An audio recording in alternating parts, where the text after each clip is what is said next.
Hello everyone. कैसे हैं मेरे प्यारे साथियों और मेरे प्यारे छात्रों।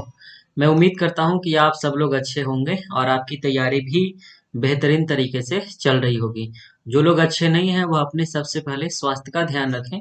उसके बाद फिर आप अपने पढ़ाई का ध्यान रखें। आज के वीडियो में हम लोग चर्चा करने वाले हैं एक नए इतिहासकार के बारे में। तो यदि आप हमारे पुराने छात्र हैं तो आपको पता होगा कि हम लोगों ने एक नए सीरीज की शुरुआत की थी, जो कि इतिहास लेखन वाले सीरीज का ही एक हिस्सा है, जिसमें हम लोग मुख्य तौर पे बात कर रहे हैं भारत के जो मेन हिस्टोरियन रहे, या फिर आप कह सकते हो जो प्रोमिनेंट हिस्टोरियन रहे, चाहे वो किसी भी अप्रोचेस से बिलोंग करते हो, उन सभी के बारे में हम लोग डिस्कशन कर रहे हैं। तो आज से पहले हम लोगों ने तीन हिस्टोरियन के बारे में जिक्र किया था। एक तो हमने टैसिटस बोल रहा हूँ मैं, हेरोडोटस के बारे में जिक्र किया था। और उसके बाद हम लोगों ने जिक्र किया था थोसी के बारे में। और तीसरे नंबर पे हम लोगों ने चर्चा किया था डॉक्टर रामचरण शर्मा के बारे में, जिन्होंने अपना पीएचडी लंदन विश्वविद्यालय से कंप्लीट किया था। आज हम लोग उसी क्रम में चौथे हिस्टोरियन को पढ़ने जा रहे हैं। तो यदि आपने पुराने लेक्चर को नहीं देखा तो निश्चित तौर पे आपको चैनल के प्लेलिस्ट में जाकर देखना चाहिए, या फिर आप यूट्यूब पे सर्च कर लेना हिस्टोग्राफी बाय अमृतराज सर, या फिर अमृतराज जो भी आप लिखोगे तो सबसे ऊपर में हमारा लेक्चर आ जाएगा। आप वहां से आसानी से देख लेना और साथ में एक नोट्स तैयार जरूर कर लेना, ताकि आगे आपको रिवीजन करने में सुविधा हो सके। तो चलो बिना देर के आज की चर्चा करते हैं। आज हमारे पास जो नए हिस्टोरियन है उनका नाम है रोमिला थापर। ठीक है। यदि आप इतिहास के गंभीर छात्र हैं, यदि आपने इतिहास को पढ़ा है, थोड़ा बहुत भी आपने पढ़ा है, तो मुझे पूरा भरोसा है कि आप इस नाम को जानते होंगे। क्योंकि रोमिला थापर, अभी बात किया जाए तो प्राचीन भारत के कॉन्टेम्पररी फेज में सबसे बड़े हिस्टोरियन के तौर पे इन्हें काउंट किया जाता है। तो जो लोग पढ़े हैं इतिहास को, या फिर जो लोग अभी मास्टर कर रहे हैं, उन्हें भी रोमिला थापर की किताब को पढ़ना चाहिए। जो लोग मास्टर कर चुके हैं वो पढ़े होंगे, या जो पीएचडी कर रहे हो तो निश्चित तौर पे कर रहे होंगे, पढ़े ही होंगे। और जो लोग एंशिएंट में पीएचडी कर रहे हैं वो रोमिला थापर को ना जाने, ऐसा हो ही नहीं सकता है। रोमिला थापर अपने आप में एक ब्रांड है। जिस तरीके से आप कपड़ा पहनते हो ना ब्रांड का, उसी तरीके से रोमिला थापर अपने आप में हिस्टोरियन के तौर पे एक ब्रांड के तौर पे अपने आप को स्टैब्लिश किया है। तो रोमिला थापर के बारे में हम लोग क्या क्या बात करेंगे। सबसे पहले बात करेंगे उनके अर्ली एजुकेशन के बारे में, नहीं बात करके पहले बात करेंगे अर्ली लाइफ के बारे में, जिसमें हम लोग उनके जो चाइल्डहुड जीवन रहा है उसके बारे में भी थोड़ा बहुत जानेंगे। हालांकि देखो, हिस्टोग्राफी में चाइल्डहुड वगैरह ये सब जानने का कोई मतलब नहीं बनता, लेकिन आप चीजों को यदि पूरा जानते हो, मान लो आपको कहीं पे कुछ बोलना हो, तो आप ज्यादा उस चीज के करीब महसूस करते हो अपने आप को। तो थोड़ा सा ही तो लगेगा, 2-3 मिनट का इंफॉर्मेशन होगा, उसको भी हम लोग देख लेंगे। दूसरा, हम लोग बात कर लेंगे इनके अर्ली एजुकेशन को लेकर। अर्ली एजुकेशन, या फिर यूं कहो कि एजुकेशनल लाइफ को लेकर दूसरे अप्रोचेज में हम लोग बात करेंगे। और तीसरा, जो कि इतिहास लेखन का सबसे महत्वपूर्ण जो पॉइंट होगा, वह दरअसल इनके बुक्स के बारे में बात करेंगे। इन्होंने कौन सा किताबें लिखी है, और उन किताबों में सब्जेक्ट मैटर के तौर पे, यानी कि विषय वस्तु के तौर पे इन्होंने किन चीजों का इस्तेमाल किया है। ठीक है। इन चीजों का मतलब ऑब्जेक्ट्स की बात नहीं कर रहे हैं, आइडियोलॉजी की बात कर रहे हैं। और चौथे नंबर पे यह बात कर लेंगे कि रोमिला थापर की जो इतिहास लेखन है, वह कौन से अप्रोचेज में उसे काउंट किया जाता है, या काउंट किया जा सकता है। जैसे कई सारे अप्रोचेज हैं, मार्क्सिस्ट अप्रोच है, कम्युनलिस्ट अप्रोच है, कम्युनिस्ट अप्रोच है, बहुत तरह के अप्रोचेज हैं। कुछ अप्रोचेज पे हम लोगों ने बहुत विस्तार में चर्चा भी की है, कुछ पे हम लोग नहीं किए हैं, जो बचा हुआ है उस पे भी करेंगे।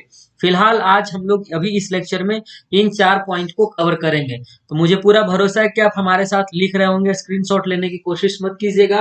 आप कोशिश कीजिएगा कि चीजों को लिखें। तो चलिए आज के लेक्चर की शुरुआत करते हैं। सबसे पहले हम लोग इसे मिटा लेते हैं, और उसके बाद फिर एक एक करके चीजों को शुरू करते हैं। ठीक है। चलो, और जो लोग नए हो ना, पहले तो वो उन लेक्चर को जरूर देखना, आपको बहुत मदद मिलेगा। और देखो, यदि इस तरीके से पढ़ोगे ना हिस्टोरियन वाइज, मैंने यह सीरीज इसलिए स्टार्ट किया क्योंकि आप पीएचडी का एंट्रेंस वगैरह कहीं पे देते हो तो आपसे डायरेक्ट सवाल पूछ दिया जाता है, निम्नलिखित में से कौन सा किताब रोमिला थापर की नहीं है। या फिर कई एक बच्चे ने कमेंट किया था कि उनके पीएचडी एंट्रेंस में इस तरीके से सवाल पूछा गया कि निम्नलिखित में से कौन सा सबाल्टर्न हिस्टोरियन नहीं है।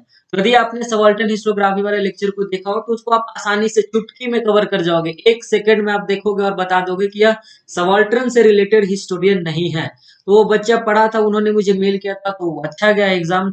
चलो, ऐसे कई सारे बच्चे का आता है मेल वगैरह, तो आप एक बार कवर जरूर करना। चलो फिलहाल चर्चा करते हैं अर्ली लाइफ के बारे में, ठीक है।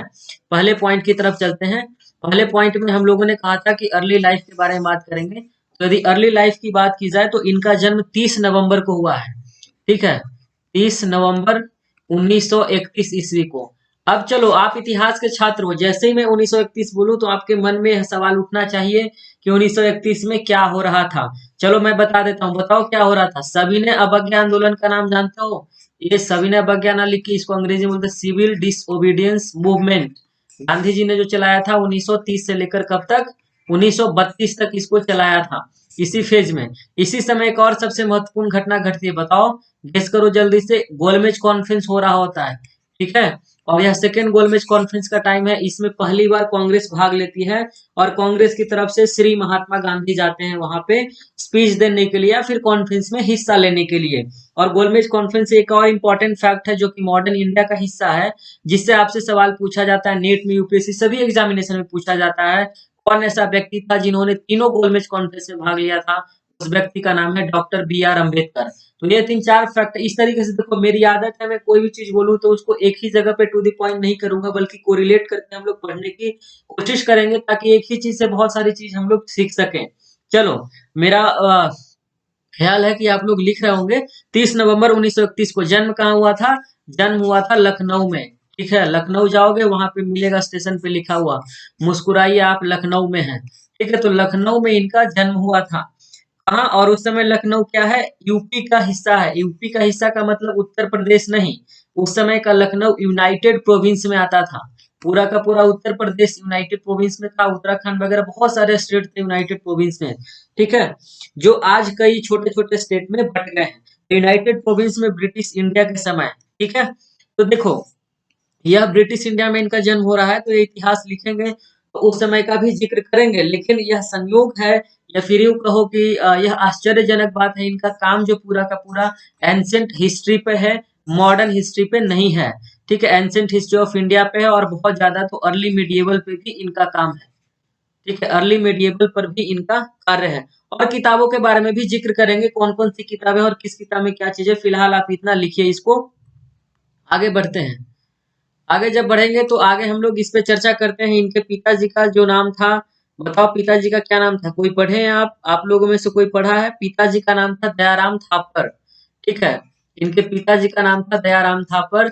यह दरअसल लेफ्टिनेंट जनरल थे, ये आर्मी में बहुत बड़े डॉक्टर थे, ठीक है। अब देखो होता क्या है, ये हो क्या रहा है, होता क्या है कि अब कई लोगों को बहुत सारी चीजें विरासत में मिलती है।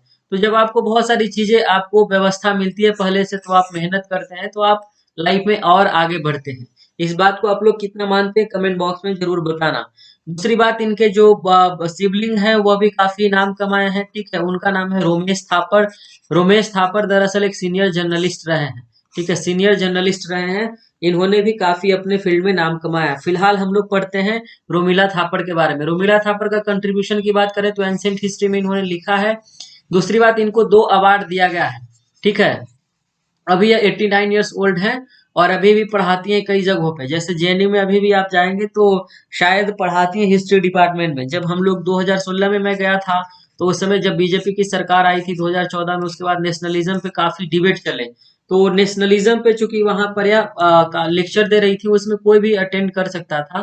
तो मैं गया था, तो उस समय मुझे अटेंड करने का मौका मिला था रोमिला मैम से। तो अभी आपको भी कभी मौका मिले तो आप निश्चित तौर पे मौका नहीं छोड़ना। बहुत शानदार हिस्टोरियन है, और बहुत ही बेहतरीन काम है। चलो फिलहाल देखते हैं हम लोग इनके इनको जो कई सारे अचीवमेंट हैं, इनके कई सारी उपाधियां हैं। जैसे इनको कलिंग पुरस्कार दिया गया था, ठीक है। कलिंग का जो पुरस्कार है वह दिया गया था, साथ में पद्म भूषण, ठीक है, साथ में पद्म भूषण का भी इनको अवार्ड दिया गया है। कब दिया गया है इसकी जरूरत नहीं है, बट इतना जानो कि दिया गया है। चलो, प्रारंभिक जो इनकी शिक्षा दीक्षा है वह दरअसल कहाँ से हुई है? बताओ। प्रारंभिक शिक्षा दीक्षा लखनऊ से हुई, और उसके बाद फिर यह पढ़ने के लिए पंजाब विश्वविद्यालय चले गए। पंजाब विश्वविद्यालय की स्थापना कब हुई थी बताएंगे आप लोग? पंजाब विश्वविद्यालय पढ़ने के लिए चले गए। पंजाब विश्वविद्यालय से इन्होंने क्या किया? पंजाब विश्वविद्यालय से इन्होंने अपना ग्रेजुएशन कंप्लीट किया है। ग्रेजुएशन कंप्लीट किया है कहाँ से? पंजाब विश्वविद्यालय से। पंजाब विश्वविद्यालय अभी एक स्टेट यूनिवर्सिटी है, कई मौकों पे इसे सेंट्रल यूनिवर्सिटी भी समझा जाता है। ठीक है, तो यह एक स्टेट यूनिवर्सिटी है, चंडीगढ़ में लोकेटेड है, बहुत ही बेहतरीन यूनिवर्सिटी है, आपको मौका मिले तो आप कभी जाएं।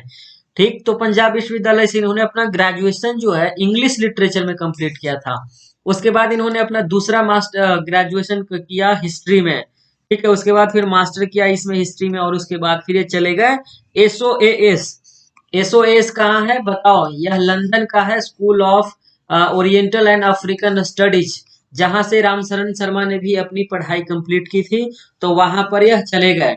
और इनके भी जो गुरु रहे हैं, बताओ इनके जो गुरु कौन रहे हैं? एल बैसम। देखो एल बैसम जो है बहुत बड़े हिस्टोरियन रहे हैं, पूरे दुनिया में बात की जाए तो बहुत बड़े हिस्टोरियन के तौर पे इनको जाना जाता है। और एल बैसम की किताब के बारे में भी मैंने आपको बताया था। तो एल बैसम के अंदर ही दरअसल अपनी डॉक्टरेट किसने की थी? आर एस शर्मा ने। और इन्हीं के अंदर किसने की है? रोमिला थापर ने। ठीक है, कभी कभी होता है ना एक ही डायरेक्टर के अंदर कई सारे एक्टर मूवी करते हैं, बिल्कुल सेम चीजें हैं। यहाँ पर एक ही गाइड थे और दोनों ने पीएचडी अपनी अपनी कंप्लीट की है, सेशन अलग अलग था। ठीक है, चलो, और दोनों की मास्टरी भी है, दोनों का काम भी है दरअसल किस पे? दोनों का काम भी दरअसल है हिस्ट्री पर ही है, एंशिएंट हिस्ट्री पे। ठीक, वहां से पढ़ने के बाद यह दरअसल एज ए रीडर, ठीक है, रीडर एक पोस्ट होता था पहले, अभी कई विश्वविद्यालय में इसे खत्म कर दिया गया। 1961 से 62 तक रीडर के तौर पे कुरुक्षेत्र विश्वविद्यालय में, ठीक है, कुरुक्षेत्र विश्वविद्यालय हरियाणा में है, कुरुक्षेत्र यूनिवर्सिटी में इन्होंने पढ़ाया। किस पोस्ट के तौर पे? As a reader. ठीक है, रीडर एक बहुत बड़ा पोस्ट होता है। हम लोग के एक प्रोफेसर थे, प्रोफेसर ओम प्रकाश प्रसाद, जिन्होंने प्रशांत गौरव के साथ मिलकर के एंशिएंट हिस्ट्री पे किताब लिखी है। वो भी दरअसल हमारे विश्वविद्यालय में एक रीडर के तौर पे कार्यरत थे, वो रीडर के तौर पे ही वहां पर पढ़ाते थे हमारे विश्वविद्यालय में। ठीक है, कहाँ पे? पटना विश्वविद्यालय में। आगे बात करते हैं 1961 से 62 इन्होंने किया, उसके बाद फिर दिल्ली यूनिवर्सिटी में आ गए एज ए रीडर। ठीक है, और दिल्ली यूनिवर्सिटी में 1963 से लेकर 1970 तक, ठीक है, 1963 से लेकर 1970 तक इन्होंने दिल्ली विश्वविद्यालय में पढ़ाया है as a reader, as a reader. ठीक है, आगे बात करते हैं। और उसके बाद फिर ये चली गई कहाँ? एंशिएंट इंडियन हिस्ट्री डिपार्टमेंट में। Ancient Indian history department, JNU में हिस्ट्री डिपार्टमेंट का नाम है centre for historical studies, CHS. यहाँ पर एंशिएंट हिस्ट्री पढ़ाने लगी कहाँ? जेएनयू में, जवाहरलाल नेहरू विश्वविद्यालय में। और उसके बाद अभी जो है वहीं पे इमिरेटस प्रोफेसर के तौर पे कार्यरत है। तो ये दरअसल इनका था एजुकेशनल लाइफ, और इन्होंने बहुत सारी चीजें लिखी, लेकिन इतना सारा चीज आप जान गए हैं तो मेरे ख्याल से काफी है। और बात कर लें तो उनको विजिटिंग फेलो के तौर पे कॉर्नेल यूनिवर्सिटी में, कौन सी यूनिवर्सिटी में? Cornell university, university of Cornell में, कॉलेज डी फ्रांस में जो कि यूनिवर्सिटी ऑफ पेंसिल्वेनिया में, उसके साथ साथ ब्रिटिश एकेडमी में, अमेरिकन फिलोसफिकल सोसाइटी में, जेएनयू में, लेडी मार्गरेट हॉल में, school of oriental and African studies में, जो कि यूनिवर्सिटी ऑफ लंदन का हिस्सा है, उसके साथ साथ यूनिवर्सिटी ऑफ शिकागो, ठीक है, अमेरिका में यूनिवर्सिटी ऑफ शिकागो में, उसके अलावा यूनिवर्सिटी ऑफ ऑक्सफोर्ड, ठीक है, यूनिवर्सिटी ऑफ ऑक्सफोर्ड में भी इनको विजिटिंग फेलो के तौर पे इनवाइट किया गया है। 2002 में यूनिवर्सिटी ऑफ कोलकाता में भी पढ़ाई है। ठीक है, यूनिवर्सिटी ऑफ हैदराबाद में भी, और सेंट एंटोनी कॉलेज ऑक्सफोर्ड, जहां से भारत के बहुत सारे राजनेता पढ़े हैं, वहां पर भी यह पढ़ गई है 2017 में ऑनररी फेलो के तौर पे। उसके बाद यूएस जो लाइब्रेरी ऑफ कांग्रेस है वहां पे इनको अपॉइंट किया गया था फर्स्ट होल्डर के तौर पे, कलिंग चेयर, जो कि कलिंग पुरस्कार इनको मिला है उसके लिए 2004 में। उसके बाद जनवरी 2005 में, जनवरी 2005 में इनको पद्म भूषण दिया गया। ठीक है, पद्म भूषण दिया गया किनके द्वारा?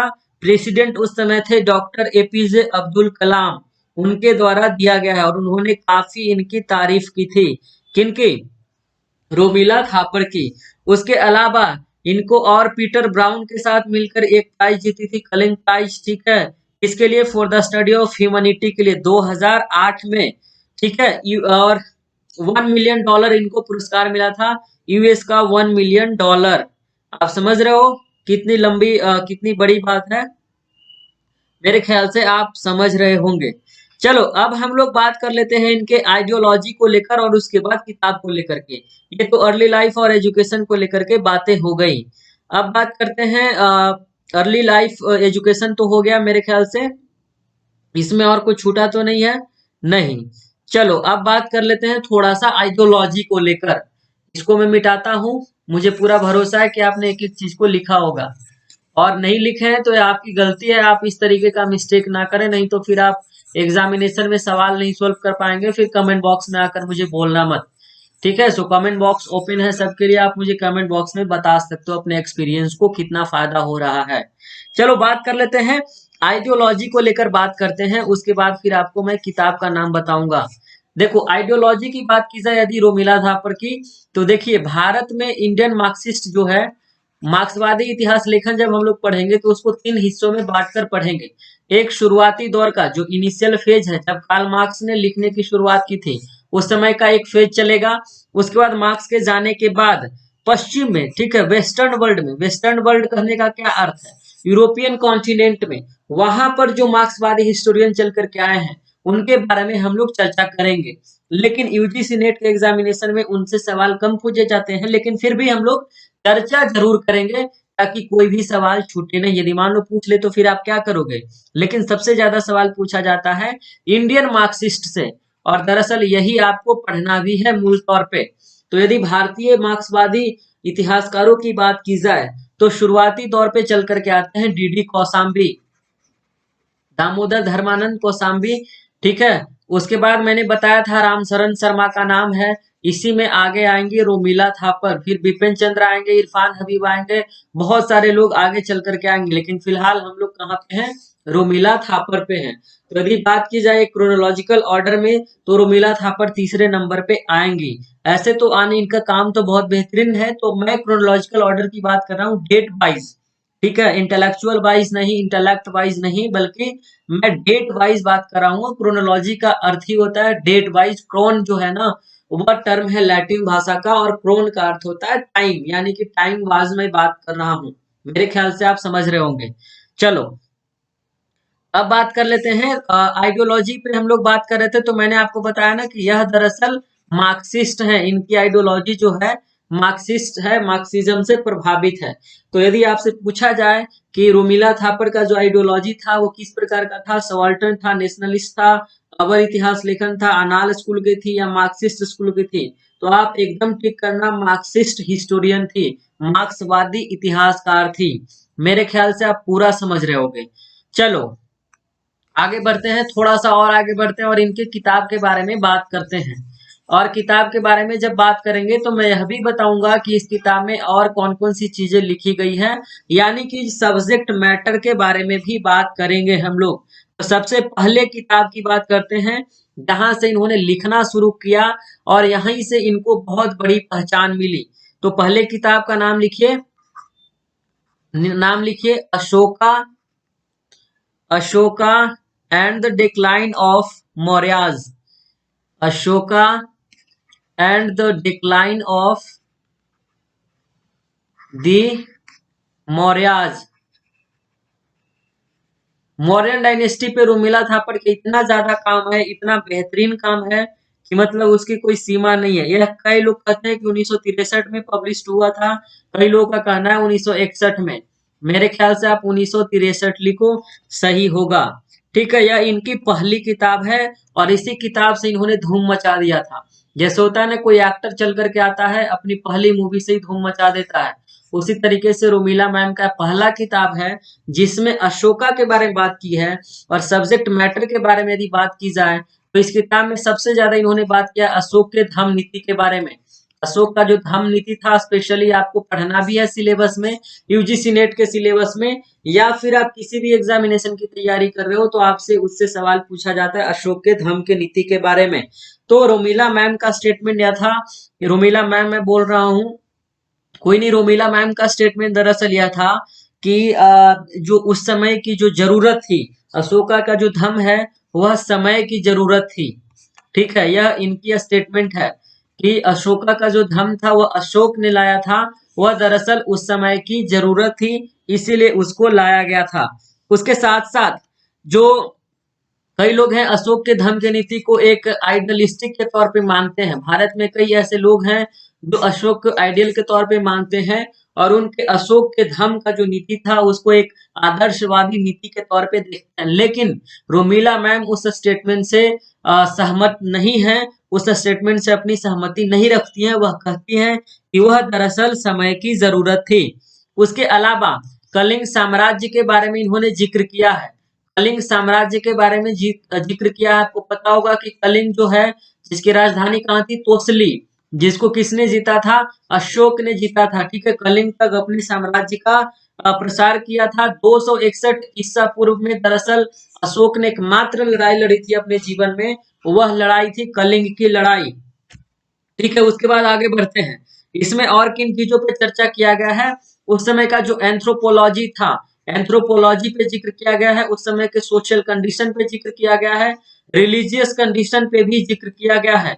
उसके साथ साथ जो मौर्यों के डिक्लाइन का जो कारण है, उसमें अशोक की एक धम्म नीति भी है, उसके बारे में भी जिक्र किया गया। तो डिक्लाइन ऑफ द मौर्यास के बारे में जितने भी काउजेस थे, उन तमाम सारे काउजेस पे इन्होंने फोकस किया है। उसके साथ साथ मौर्यन एडमिनिस्ट्रेशन जो पूरी दुनिया में एक एग्जाम्पल के तौर पे जिसे देखा जाता है, उसके बारे में भी इन्होंने काफी विस्तार से जिक्र किया है। आगे बढ़ते हैं और आगे देखते हैं आगे इसमें और किन किन चीजों का जिक्र किया गया है।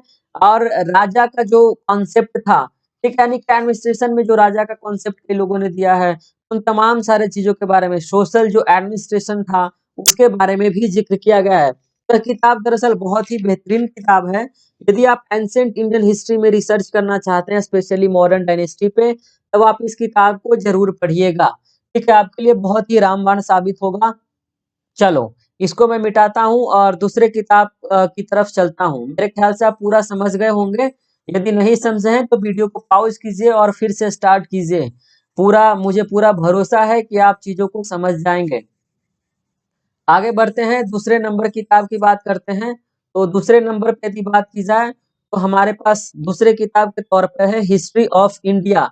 लिखिए, a history of a history of a history of India. यह किताब दरअसल वॉल्यूम 1 को इन्होंने लिखा है। वॉल्यूम 1 को लिखा है कब? 1966 में। उस किताब के ठीक 3 साल बाद इस किताब का विमोचन किया गया। ठीक है, पेंगुइन पब्लिकेशन से किताब छपी है। पेंगुइन पब्लिकेशन से इस किताब को लिखा गया है। इस किताब में क्या है बताओ? इस किताब में हिस्ट्री ऑफ इंडिया में दरअसल पूरे भारतीय इतिहास का जिक्र किया गया है। 3000 वर्षों के इतिहास के बारे में इसमें जिक्र किया गया है। ठीक है, तो यह दरअसल स्टार्ट होता है कब? आर्यन जब चल कर के आते हैं 1500 वर्ष पहले। ठीक है, 1500 बीसी में आते हैं आर्यन ना। 1500 बीसी से लेकर के 600 बीसी तक क्या है? वैदिक फेज। वहां से लेकर के यह किताब जो आपको जानकारी प्रदान करवाती है, वह 16वीं सदी तक। ठीक है, 16वीं सदी में जब यूरोपियन का आगमन होता है, वहां तक की जानकारी आपको इस किताब के माध्यम से मिलती है। इसमें और जो बात किया गया है, वह सोशल एस्पेक्ट पे भी बात किया गया है, इकोनॉमिकल एस्पेक्ट पे बात किया गया है, इकोनॉमिकल एस्पेक्ट पे, सोशल एस्पेक्ट पे, फिर आर्ट के फील्ड में जो कार्य हुआ था उसके बारे में बात किया गया है। साथ ही साथ साहित्यिक पक्षों पर भी चर्चा की गई है। उसके अलावा जो पॉलिटिकल सिचुएशन थे, जो पॉलिटिकल हिस्ट्री था, उसके बारे में भी यहाँ पर जिक्र किया गया है। तो तमाम सारी बातों को यहाँ पर जिक्र किया गया है किस किताब में? History of India volume number 1 1966 में छपी थी। 1500 बीसी से लेकर 1600 बीसी नहीं बल्कि 1600 एडी तक के 1600 एडी तक के बीच का इतिहास का वर्णन करता है। यह किताब बहुत ही महत्वपूर्ण है। यदि आपको पढ़ने का मौका मिले तो निश्चित तौर पे आप पढ़िएगा, बेफिक्र होकर। बहुत ज्यादा इंफॉर्मेशन यहाँ से आपको मिलेगा। चलो तीसरे नंबर पे बात करते हैं और तीसरे किताब के बारे में यदि जिक्र किया जाए तो आप लोग गेस कीजिए तीसरा किताब कौन सी किताब हो सकती है? ये क्या हो रहा है? तीसरी किताब की बात की जाए तो किताब लिखिए एंशिएंट इंडियन सोशल हिस्ट्री। ठीक है, ancient Indian social history. Ancient Indian social history. इस किताब को दरअसल लिखा गया था 1978 में। ठीक है, 1978 में। सब्जेक्ट मैटर की बात की जाए कि इसमें विषय वस्तु कौन सी है, तो विषय वस्तु के बारे में बात करें तो जो प्राचीन भारत का समाज था, स्पेशली, ठीक है। प्राचीन भारत का जो समाज था उसके बारे में जिक्र किया गया है। इस किताब का नाम ही है सोशल हिस्ट्री एंशिएंट इंडिया का, ठीक है। एंशिएंट इंडिया का सामाजिक इतिहास के बारे में इसमें जिक्र किया गया है। इससे पहले इन्होंने कई सारे लेख लिखे थे। उन सारे लेखों को कलेक्ट करके, ठीक है, किनके लेखों को, रोमिला मैम की जितने भी लेख थे लगभग 13, ठीक है, 13 निबंध उन्होंने लिखा था। उन 13 निबंध को ही कलेक्ट करके किताब का फॉर्म दिया गया, उस किताब का ही नाम है, ठीक है। और उसमें उन 13 निबंधों की यदि बात की जाए तो उसमें से जो पहला निबंध था उसका नाम था society and law in Hindu and Buddhist tradition. लिख लीजिए, सोसाइटी, आपसे पूछा जाए तो क्या कीजिएगा, society and law in Hindu and Buddhist Buddhist tradition, Buddhist tradition, इसके बारे में यहाँ पर जिक्र किया गया। इन सभी को मिला करके किताब को बनाया गया है। इसमें कास्ट के बारे में भी चर्चा किया गया, ह्यूमन एग्जिस्टेंस के बारे में चर्चा किया गया है और तमाम सारी चीजों के बारे में चर्चा किया गया है, ठीक है। रिलीजन वगैरह के बारे में भी बहुत विस्तार से चर्चा की गई, बिकॉज रिलीजन क्या है, एक सोसाइटी का गुड पार्ट है। स्पेशली यदि इंडिया की बात की जाए तो रिलीजन के बगैर तो हम लोग सोसाइटी का कल्पना तक नहीं कर पाते हैं। हालांकि किसी भी समाज का निर्माण के लिए रिलीजन बहुत बड़ी महत्ता नहीं रखती है, लेकिन कॉन्टेम्पररी सिचुएशन की बात की जाए तो एक समाज दरअसल रिलीजन के मदद से बनता है और हम लोग देखते हैं रिलीजन की कितनी बड़ी भूमिका है। बट यदि according two point of history बात करें तो एक समाज के निर्माण के लिए किसी रिलीजन का होना जरूरी नहीं है, लेकिन एक कॉमन लैंग्वेज का होना जरूरी है। कुछ चीजें आपस में कॉमन होनी चाहिए, तभी हम लोग एक दूसरे से इंटरेक्ट करते हैं, अदरवाइज नहीं कर पाते हैं, ठीक है। चलो, तो मेरे ख्याल से यह चीजें भी आपको समझ में आ गई होंगी कि इसमें किन किन चीजों के बारे में बात किया गया है। और स्पेशली बात किया जाए तो इनका अप्रोच चूंकि क्या है, मार्क्सिस्ट अप्रोच है, तो यह सोसाइटी पे और इकोनॉमी पे, इन सारे चीजों पे ज्यादा बात करेंगे। यदि इन दोनों में बात किया जाए, इकोनॉमी पे ज्यादा बात किया जाएगा। लेकिन इस किताब का नाम ही है एंशिएंट इंडियन सोशल हिस्ट्री, इसलिए सोशल समाज पे इसमें काफी विस्तार से बात की जाएगी। कास्ट सिस्टम, रिलीजन, इन तमाम सारी चीजों के बारे में बात किया जाएगा। स्पेशली आर्यन पे और अनार्य पे। आर्य कौन, जो बाहर से चल करके आए थे, और अनार्य कौन, जो भारत में पहले से रह रहे थे। तो उन दोनों के बीच में लड़ाई हुआ था, तो आर्यंस ने अपने आप को आर्य कहा जो बाहर से चल करके आए थे, और जो इंडिया के थे वो हार गए थे युद्ध को, तो उनको अनार्य कह के उन्होंने संबोधित किया। तो इनका कहना यह था कि जो आर्यन थे वो गोरे रंग के थे, ठीक है, आर्यन जो थे गोरे रंग के थे, और जो अनार्य थे, जो यहाँ के लोग थे, वह काले रंग के थे, ठीक है। और यदि आप एंथ्रोपोलॉजिकल हिस्ट्री ऑफ इंडिया पढ़ेंगे तो आपको पता चलेगा कि भारतीय उपमहाद्वीप में रहने वाले लोग, स्पेशली बात किया जाए तो वह काले रंग के ही होंगे। एक तो ज्योग्राफिकल कंडीशन है, दूसरी बात एंथ्रोपोलॉजिकल स्टडी से आपको चीजें समझ में आएंगी। अब बात करते हैं चौथे किताब की तरफ। इसको मैं मिटाता हूँ, मुझे पूरा भरोसा है कि चीजें आपको समझ में आ रही होंगी। जहां पर समझ में नहीं आएगा वीडियो को पॉज कीजिएगा और फिर से प्ले कीजिएगा थोड़ा सा पानी पीकर। चौथे नंबर पे बात करते हैं, बताओ, गेस करो आप लोग, चौथे किताब का नाम क्या हो सकता है? कोई बता सकते हैं आप लोग? चौथे किताब का नाम लिखिए। और चौथे किताब के तौर पे हम लोग चर्चा करेंगे from lineage to state. From lineage, lineage का मतलब विरासत होता है, ठीक है। From lineage to state, from lineage to state, ठीक है। यह किताब भी रोमिला मैम की ही लिखी हुई है और यह किताब 1984 की है। 1984 में भारत में क्या हुआ था, भारतीय प्राइम मिनिस्टर की हत्या कर दी गई थी। आपको बताना है उस समय कौन प्राइम मिनिस्टर थे, कमेंट बॉक्स खुला हुआ है, आप जरूर बताना। चलो ठीक है। इस किताब में दरअसल चर्चा किया गया है पहली शताब्दी में मध्यवर्ती गंगा घाटी में जो राज्य निर्माण की प्रक्रिया हुई है, ठीक है, कब? फर्स्ट सेंचुरी में, फर्स्ट सेंचुरी लिखिए, फर्स्ट सेंचुरी एडी में, फर्स्ट सेंचुरी एडी में मध्यवर्ती गंगा घाटी, ठीक है, मिडिल जो गंगेटिक जोन है, मिडिल गंगेटिक जोन में, मिडिल गंगेटिक जोन में जो स्टेट का निर्माण हो रहा है, उस स्टेट के निर्माण के बारे में इन्होंने एक एक चीज का जिक्र किया है। फ्रॉम लीनेज टू स्टेट में इस किताब में बहुत विस्तार से चर्चा की गई है। यदि आप इस किताब को पढ़ोगे तो बहुत सारी चीजें आपको समझ में आएंगी। इसमें जो मध्यवर्ती गंगा क्षेत्र जो है, गंगा घाटी का जो क्षेत्र है, वहां पर एग्रीकल्चर का क्या कंडीशन था, इकोनॉमिकल कंडीशन क्या था, जो लैंड टैक्स था या फिर भू राजस्व जिसको हिंदी में बोलते हैं, उसकी क्या स्थिति थी, कितना तरासा सॉरी कलेक्ट किया जा रहा था, तरासा बोल रहा हूँ, कितना वसूला जा रहा था, उसके बारे में जिक्र किया गया है। उसके अलावा उस समय में जो नए-नए मंडी का स्थापना हो रहा था, बाजार का, शहर का स्थापना हो रहा था, नगरीकरण के बारे में, मुद्रा के रूप में जो धन का प्रयोग हो रहा था, बैंकिंग के बारे में, व्यापार के बारे में, इन तमाम सारे चीज़ों के बारे में इसमें ज़िक्र किया गया है। ठीक है? चलो मेरे ख्याल से यह चीज़ें भी आपको समझ में आ गई होंगी। अगले किताब की तरफ हम लोग चलते हैं। किताब का नाम याद रखना, आपको पढ़ना हो तो पीरियड भी याद रखना। सभी चीज़ आप एक गंभीर छात्र हो तो मेरे ख्याल से आपको तो याद रखना ही चाहिए। यह किताब ऑक्सफोर्ड यूनिवर्सिटी प्रेस से छपी थी पहली बार। चलो मैं इसको मिटाता हूँ। पूरा किताब का नाम लिख लिए, फ्रॉम लीनेज टू स्टेट, और लिखिएगा इसी की social transformation of the mid first millennium BC in the Ganges valley. ठीक है, जो कि मैंने आपको बताया। आगे बात करते हैं, 5वें नंबर किताब की बात कर लेते हैं।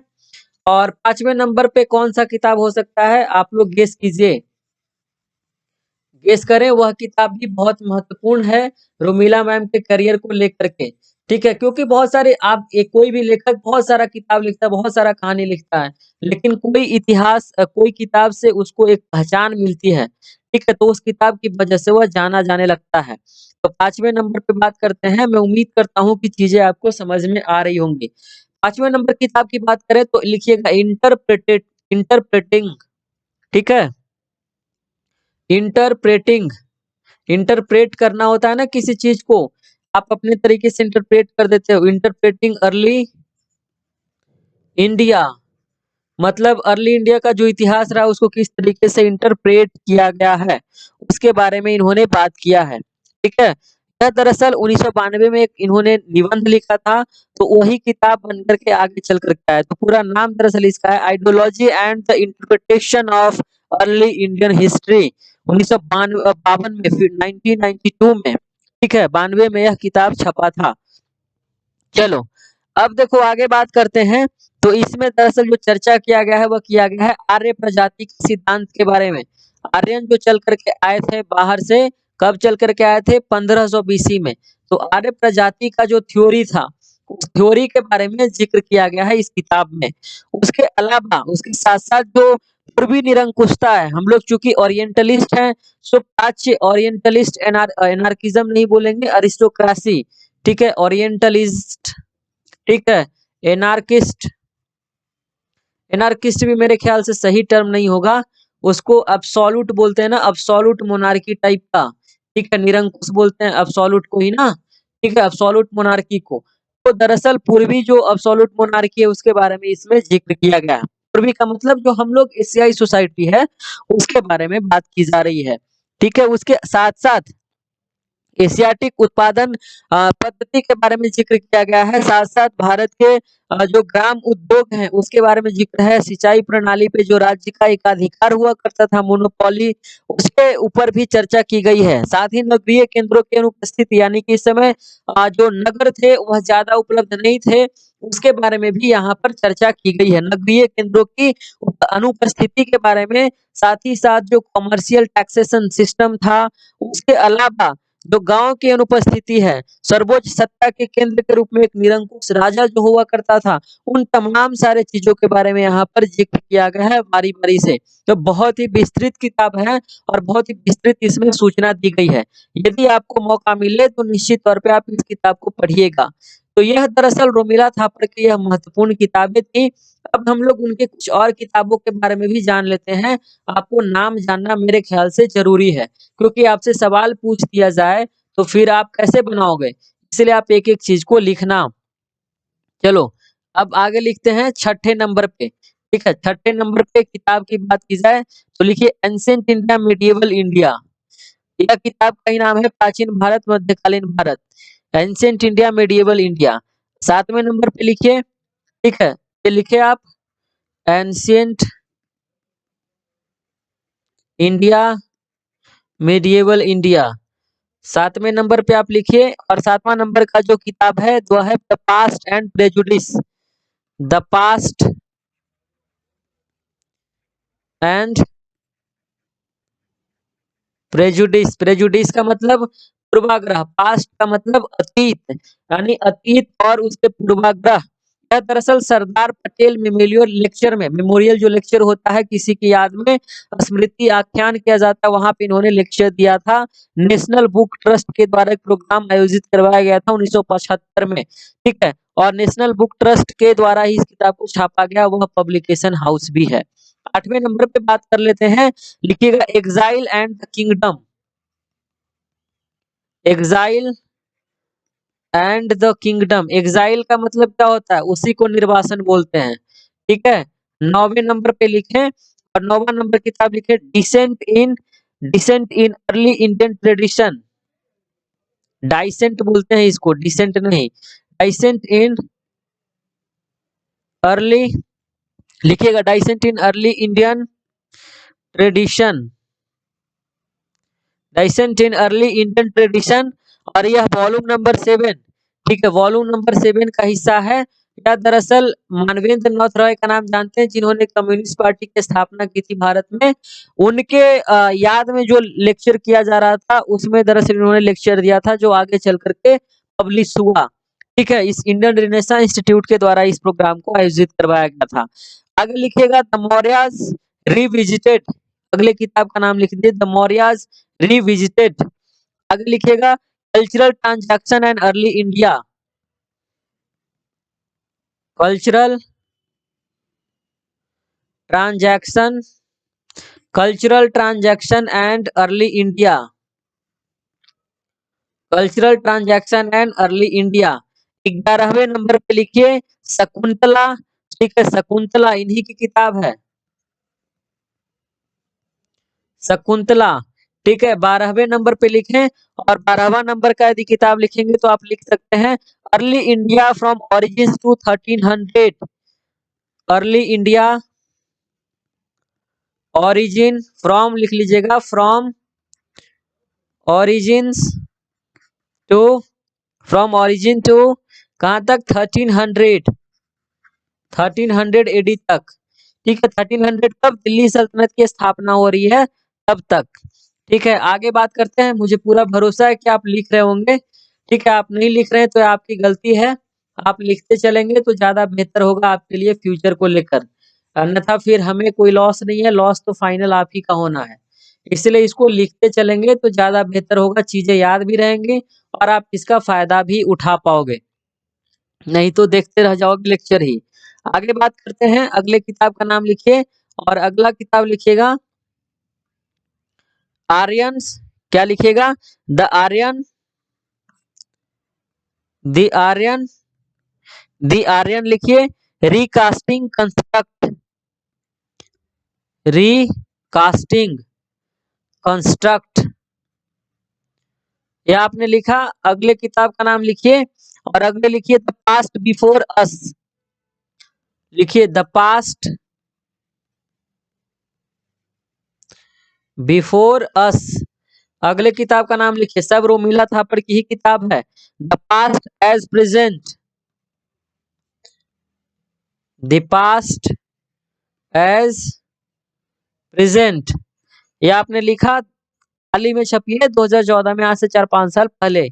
आगे लिखते हैं, कई किताबों को इन्होंने, कई किताबों को, काबा बोल रहा हूँ, कई किताबों को उन्होंने एडिट भी किया है, अब कई सारे इतिहासकारों के साथ मिल करके, जैसे communalism and writing of Indian history, Romila Thapar और हरवंश मुखिया है, ठीक है। हरवंश मुखिया भी मध्यकालीन भारत के बहुत बड़े हिस्टोरियन रहे हैं, वह भी मार्क्सिस्ट में, उन लोग, उनको कई लोग काउंट करते हैं, कई लोग नेशनलिस्ट में करते हैं, उस पर हम लोग कभी चर्चा करेंगे। तो हरवंश मुखिया और बिपिन चंद्रा सर के साथ मिलकर 1969 में इसको एडिट की थी, इस किताब को। आगे बात करते हैं, और बात किया जाए तो सिचुएटिंग इंडियन हिस्ट्री, इसको भी इन्होंने एडिट किया है।